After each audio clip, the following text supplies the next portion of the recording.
Good morning, good afternoon, good evening to each and everyone, especially those at the other side of the world. There is no time and space between us. There is only this present moment, and we are one. We are on diary entry number 1066. March 27, 1937. Today I returned from Bradnick after nearly 4 months of treatment. For everything, I give great thanks to God. I have made use of every moment to glorify God. When I went into the chapel for a moment, I realized how much I would have to suffer and struggle with regard to this whole matter. Oh Jesus, my strength, you alone can help me. Grant me fortitude. Marso 27, 1937. Bumalik ako ngayon mula sa Bradnick pagkatapos ng halos 4 na buwang gamutan. Sa lahat ng bagay, lubos akong nagpapasalamat sa Diyos. Ginamit ko ang bawat sandali upang luwalhatiin ang Diyos. Nang pumasok ako sandali sa kapilya, natanto ko na kung gaano ako magdurusa at makikibaka tungkol sa buong bagay na ito. O Jesus, aking lakas, ikaw lamang ang makakatulong sa akin. Bigyan mo ako ng lakas ng loob. 4 months na confined si Faustina. So, palabas-labas siya labas-masok siya sa ospital. At pinakamatagal ito, yung sa Bradnick. 4 months kasi siya. Biruin nyo, naka 4 months na rin tayo na araw-araw. Nasundan natin yan kasi mula dun sa pagpasok niya dun sa Bradnick, sa sanitarium. Araw-araw nagsusulat siya simula sa simula. And there are times na 2 o 3 entry niya. Kumbaga kung ano ang pinagdaanan ni Faustina simula noon hanggang sa makalabas siya, na nasubaybayan natin if you had been also consistent in attending 3 a.m. or listening thereafter kung hindi kayo nakakagising ng maaga. Nandun yung yung di siya payag na lumabas ng doktor, yung malakas ang snow, malamig ang panahon. Pero ginagawa pa rin niya. At nandun yung sumusunod din siya sa doktor. No? Kahit ayaw niyang sumunod sa doktor dahil gusto niyang sumimba or mangumunyon. Susundin niya ang doktor pero makikiusap siya kay Jesus. No? Marami tayong mga experiences ni Faustina na pagdaanan. Merong mga humihingi sa kanya ng panalangin, ng tulong, may mga namamatay, pinupuntahan niya. So yun makikita natin, yung sinasabi niya, totoo no? Yung I have made use of every moment to glorify God, no? Sabi nga niya, the other day, wala siya ni isang sandaling nasayang. Talagang bawat oras na nandun siya, bawat sandali na nandun siya, ginagawa niya yung kanyang tungkulin. Sa kabila ng kanyang mga paghihirap, na struggles, pains. You know how difficult it is. Hindi man kayo may ganitong sakit, pero alam nyo kung gaano ito kahirap yung magkaroon ng ganitong sakit. Halimbawa, kung meron kayong mga kamag-anak na pala sigarilyo, no? Ito yung isa sa sakit na maaari. Cancer of the lungs or lung disease, ito yung pwedeng lang harapin na sakit at ganoon katindi. No, kung meron kayong kamag-anak may sakit sa baga, kita nyo yung paghihirap nila. My father died of cancer of the lungs and so I knew how painful it was.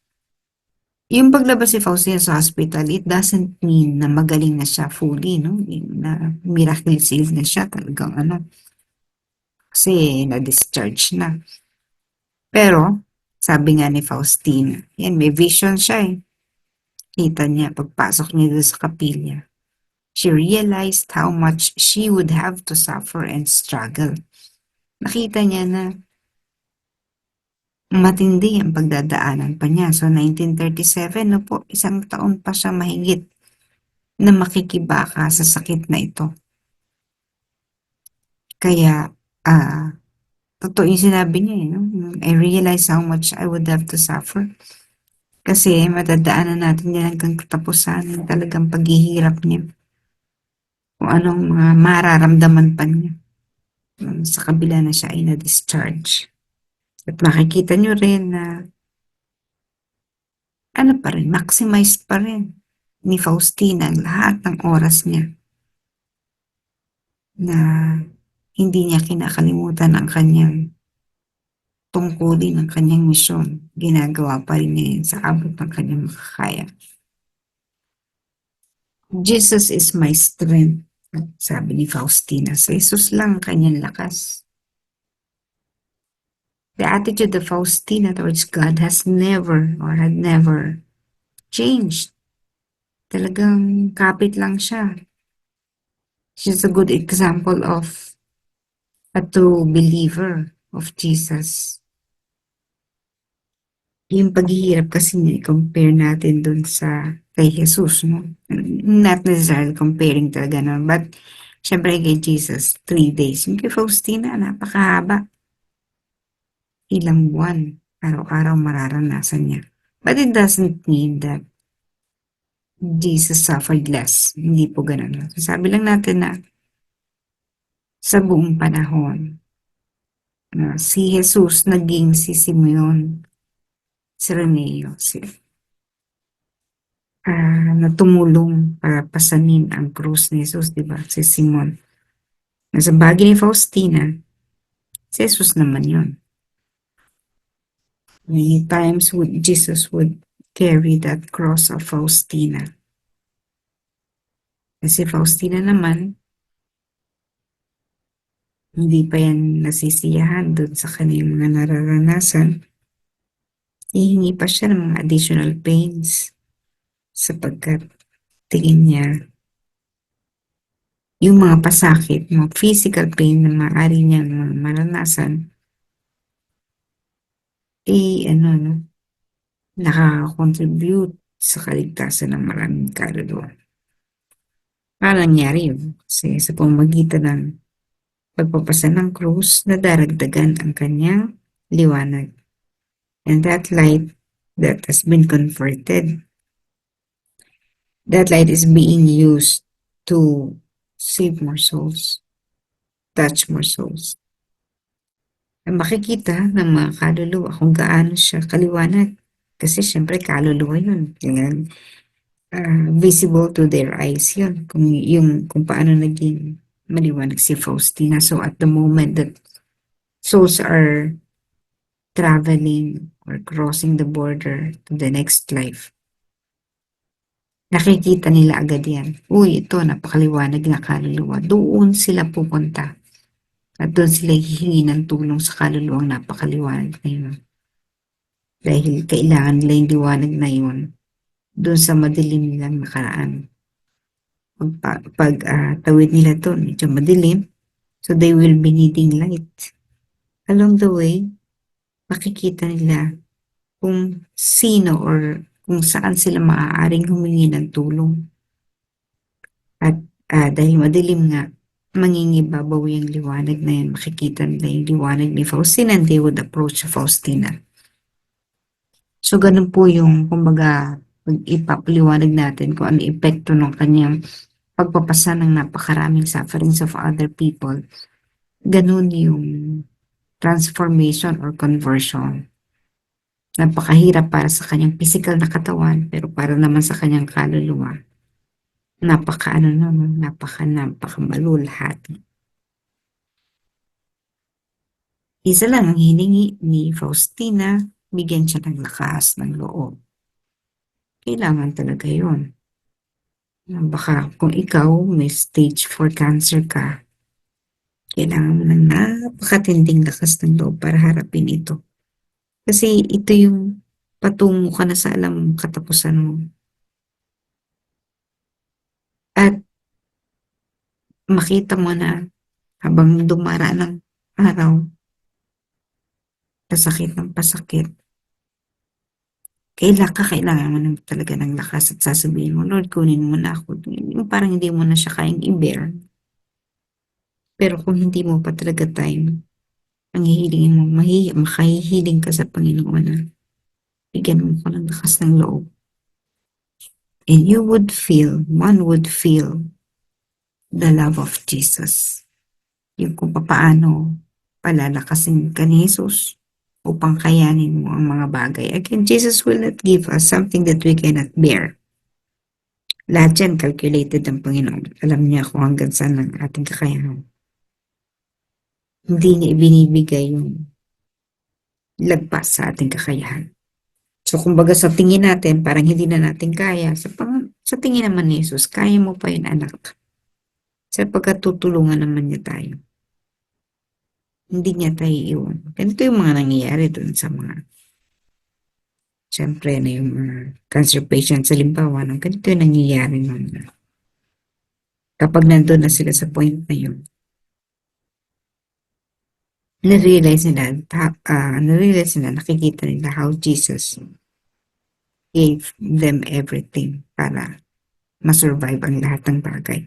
Survival does not mean totally being healed, no, but it may also mean the death. But that is also healing. Kasi nga, there's no more pain, no more sufferings. Yun yung nakita siguro ni Faustina, no? Kung paano hanggang sa huli, bagamat magiging mahirap para sa kanya, alam niya, malalagpasan niya yun. At alam niya, ating Panginoon ay hindi siya pababayaan.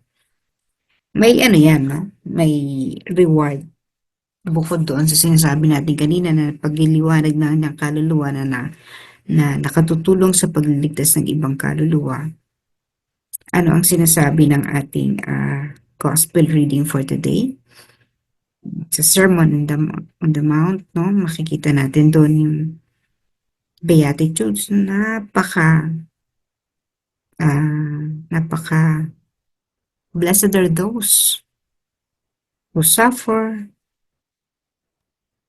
yung mga umiiyak, no? Dahil sa hapis, blessed are those people. Sapagkat nasa kanila ang kaharian ng langit. They will achieve, the reward will be at the other side. Yung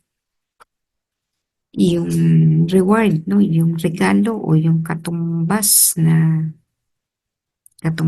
biyaya ng pagpapakasakit ay nasa kabila. The promise of eternal life, the promise of happiness and eternal bliss na hindi mo mararanasan sa ibang lugar. Halimbawa, sa halip na ikaw ay would be eternally damned, no? Hindi mo mararanasan yung apoy na yun. Of course, these are all figures of speech. No? Hindi natin alam kung gaano katindi ang init na tinatawag doon sa lugar na yun. But, bearing all the pains in our lives, sabi nga, maniwala at manalig tayo, mapalad tayo sapagkat sa kabila ng ating mga paghihirap na maaari nating maranasan sa buhay, may naghihintay sa atin na kapalit na kaligayahan sa kabila.